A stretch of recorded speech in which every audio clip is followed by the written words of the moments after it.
ಶಿವು, ಪಾರು, ಆಗಿದ್ದಾಗೋಯ್ತು ಅಂತ ಬಿಡೋ ಮಗನೇ ಅಲ್ಲ ನಾನು. ರಶ್ಮಿ ಹೇಳಿದ ಮಾತು ನಿಜ ಅಂತ ನೀನು ಅಂದ್ಕೊಂಡಿರ್ಬೋದು, ಆದರೆ ಸೀನ ರಶ್ಮಿಗೆ ಹೊಡೆದಿದ್ದನ್ನು ನಾನೇ ಕಣ್ಣಾರೆ ನೋಡಿದ್ದೀನಿ. ಮಾದಪ್ಪಣ,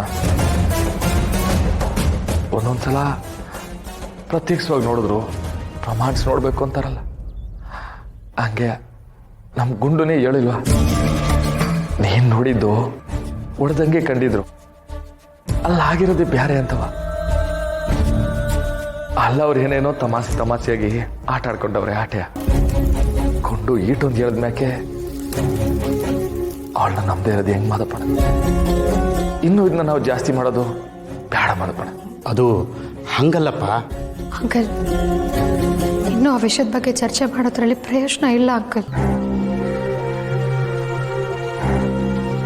ಸರ್, ನಮಗೆ ನ್ಯಾಯ ದೊರಕಿಸ್ಕೊಡಿ ಸರ್.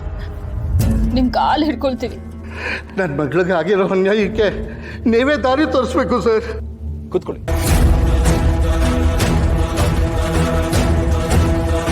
ಸಾಲ ಸೋಲ ಮಾಡಿ ನನ್ನ ಮಗಳಿಗೆ ಅದ್ದೂರಿಯಾಗಿ ಮದುವೆ ಮಾಡಿಕೊಟ್ಟೆ ಸರ್. ಅವ್ರು ಕೇಳಿದ ಒಡವೆ ಎಲ್ಲ ಮಾಡಿಸ್ಕೊಟ್ಟೆ, ಕೇಳಿದಷ್ಟು ಹಣನೂ ಕೊಟ್ಟೆ ಸರ್. ಆದರೂ ಈಗಲೂ ಅವ್ರಿಗೆ ದುರಾಸೆ ತಪ್ಪೇ ಇಲ್ಲ ಸರ್. ಅದು ಕೊಡು ಇದು ಕೊಡು ಅಂತ ಪೀಡಿಸ್ತಾರೆ ಇರ್ತಾರೆ.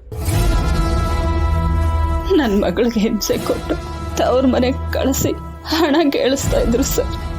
ನಾವು ಈಗ ಸರಿ ಹೋಗುತ್ತೆ ಆಗ ಸರಿ ಹೋಗುತ್ತೆ ಅಂತ ಕಾದು ಸಾಕಾಯ್ತು. ಕೊಡಕ್ಕಾಗಲ್ಲ ಅಂತ ಹೇಳಿದ ಒಂದೇ ಮಾತು ಸರ್.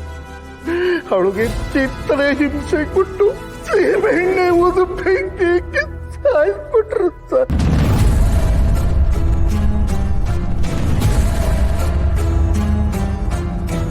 ಯಾಕೆ ಹಿಂಗಾಯ್ತು ಅಂತ ಕೇಳಿದ್ರೆ ಶಾರ್ಟ್ ಸರ್ಕ್ಯೂಟ್ ಆಯ್ತು ಅಂತ ಕಾರಣ ಹೇಳ್ತಾರೆ ಸರ್.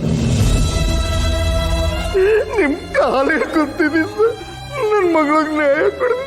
ರೀ ರಮೇಶ್, ಬನ್ರಿ, ಡೀಟೇಲ್ ಆಗಿ ಕಂಪ್ಲೇಂಟ್ ತಗೊಳ್ಳಿ. ಅವ್ರು ಯಾರು ಅವ್ರನ್ನ ಎಡೆಮುರಿ ಕಟ್ಟೋಣ. ನೋಡ್ದಪ್ಪ, ಒಂದ್ ಕಡೆ ಮಗ ಏನೋ ತಮಾಷೆಗೆ ಹೊಡೆದಂಗೆ ಮಾಡ್ದ ಅಂತ ಎತ್ತ ಮಗನ್ನು ನೋಡದೆ ಕಂಪ್ಲೇಂಟ್ ಕೊಟ್ಟಿರೋ ಅಪ್ಪ, ಸೊಸೇನ ತನ್ನ ಮಗಳಿಗಿಂತ ಹೆಚ್ಚಾಗಿ ಪ್ರೀತಿ ಮಾಡಿ ಕಾಪಾಡೋ ಮಾವ. ಅದೇ ಇನ್ನೊಂದು ಕಡೆ ಜೀವಮಾನದಾಗೆ ದುಡ್ದಿರೋ ಎಲ್ಲ ಹಣನ ತಗೊಬಂದು ಅಲ್ಲಿ ಸುರಿದ್ರು